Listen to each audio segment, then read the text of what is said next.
तो चुनाव क्या इस बार वाकई ऐसा बदलता हुआ दिखाई दे रहा है? लोगों की भीड़ क्या कह रही है? क्या बूथ पर लोग जो पहुंच रहे हैं वो वाकई ऐसा दिखाई दे रहा है कि रिकॉर्ड तोड़ होने वाला है? और अगर ये रिकॉर्ड तोड़ होने वाला है तो किस तरह का रिकॉर्ड टूटने वाला है? एक बात मैं बोल दूं, देखिए ये वाला बहुत पुराना हो गया कि मत प्रतिशत बढ़ेगा तो सरकार हटा देंगे क्या, या अब इससे कोई पता नहीं चलता है। हमने इधर जो देखा है, प्रो और एंटी नहीं होता है। सरकार के साथ भी लोग खड़े होकर मतदान प्रतिशत बढ़ाते हैं और सरकार के खिलाफ भी मतदान प्रतिशत बढ़ाते हैं। तो अब ये कोई पैमाना नहीं रह गया कि मत प्रतिशत बढ़ेगा। ये महत्वपूर्ण बात आप कह रहे हैं।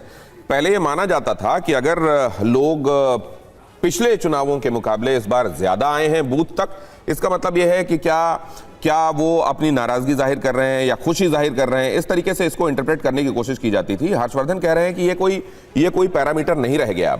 अब चीजें बदल रही हैं क्योंकि बहुत सारी कोशिशें भी साथ में चल रही हैं, अवेयरनेस चल रही है, साथ में इलेक्शन कमीशन अपनी तरफ से कोशिश करता है और ये कोशिश की जाती है कि जो लोग मताधिकारी हैं वो मतदान का अपना प्रयोग करें। यहां पर लेकिन अनुजा हमारे साथ जुड़ी हुई है। अनुजा, एक बात महत्वपूर्ण लेकिन हर्षवर्धन की बातों में मैंने नोटिस की, 77 से ऊपर जाए इसके लिए पूरा जोर लगा हुआ है। इसके लिए पूरा जोर लगा हुआ है या आपको लगता है कि इस बार सिनेरियो ही चेंज हो, इसके लिए जोर लगा हुआ है?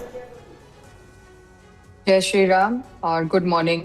मैं सिर्फ इतना कहना चाहती हूँ अपने पश्चिम बंगाल, अपना वेस्ट बंगाल के लोगों को कि आप लोग ज्यादा से ज्यादा मत में भाजपा को वोट दें, क्योंकि भाजपा ही एक ऐसी पार्टी है जो माँ, माटी और मनुष्य, तो माँ के लिए भी उजागर है, खड़ी है। उन माओं के लिए जिन लोगों के साथ बर्बरता हुई, safety is the major concern Tamil Nadu के क्या नाम है, वेस्ट बंगाल के अंदर और बाकी स्टेट्स के अंदर जो इंडिया अलायंस के साथ कनेक्टेड है।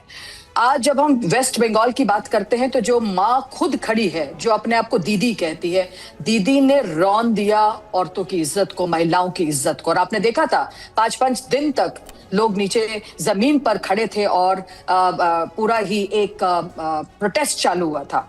हम इस बार जो वोटर्स जो हैं उनसे जो अपील जो उन्होंने बताया, जो एक ग्राउंड रियलिटी है, लोकल बॉडीज जो है वो लड़ाई किस बेस पे कर रहे हैं? वो कर रहे हैं लव पर, जिहाद, लैंड ग्राइब। जो आपने देखा है कि किस तरह से अमित शाह जी ने भी कहा था कि किस तरीके से करप्शन बहुत आई है। 10,000 करोड़ वेस्ट बंगाल की हमारी ममता दीदी इसके स्कैम के अंदर खड़ी हैं, ये सबके सामने है। आप ये भी देखिए कि किस तरह के से वहां पर आलू के ऊपर राजनीति हुई, आलू पर कैसे इन लोगों ने, ममता बनर्जी ने इनके आलूओं के ऊपर बैन लगा दिया। आज जब अनुराग जी ठाकुर जी मच्छी खा रहे तो इनको तकलीफ हो गई। अरे इसके अंदर आप छोटी छोटी बातों के अंदर जो हम लोगों ने सिर्फ एक बात ये बताना चाहते हैं, कहीं पर भी हो, असम के अंदर भी, कहीं भी हो, नॉर्थ ईस्ट में भी हो, हमने कभी भी किसी को ना खाने पर, ना पहनने पर, ना तिलक लगाने पर, ना उतारने पर बात करी थी। हम लोगों ने हमेशा से यही कहा है कि आप लोग अपने हक के लिए लड़िए और वो हक यही है। आप इन्फ्लेटेटर्स को देखें, SIR आज 27 लाख लोगों को, जो इन्फ्लेटेटर्स, आप सोचिए कितनी बड़ी मात्रा है जो हमारे देश के नेशनल सिक्योरिटी के लिए खतरा हुआ। हम चाहते हैं कि बॉर्डर सिक्योरिटी फोर्स इसके ऊपर कब्जा ले, पर कैसे ले? क्योंकि हम 600 एकड़ जमीन चाहिए, कैसे इन्फ्लेटेटर्स बाउंड्री लगाए? तो भाजपा जब आएगी सरकार 5 मई के। अनुजा आपको रोक रहा हूं क्योंकि एक महत्वपूर्ण खबर आ रही है। मुर्शिदाबाद हंगामे पर इलेक्शन कमीशन सख्त है। चुनाव आयोग ने इस बारे में रिपोर्ट मांगी है। कल CPIM TMC कार्यकर्ताओं में झड़प हुई थी। TMC और CPIM कार्यकर्ताओं में झड़प हुई थी। इस बात को इलेक्शन कमीशन ने नोटिस किया है और इस पर रिपोर्ट मांगी है। रविशंकर दत्ता इस बारे में आपको और ज्यादा जानकारी दे रहे हैं। रविशंकर, बताइए।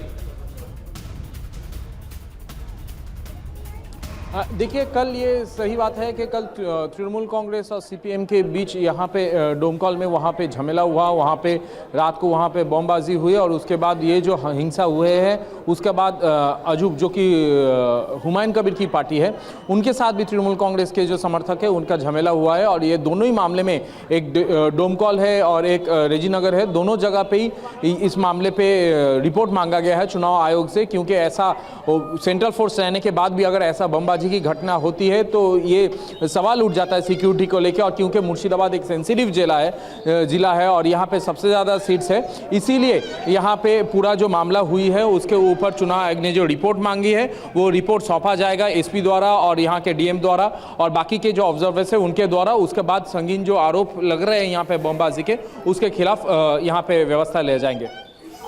रविशंकर दत्ता हमारे संवाददाता आपको जानकारी दे रहे हैं मुर्शिदाबाद से हंगामे पर, जो कि असल में वहां टीएमसी और सीपीआईएम के लोगों के बीच में हुआ, उसको इलेक्शन कमीशन ने गंभीरता से लिया है, उस पर रिपोर्ट तलब की।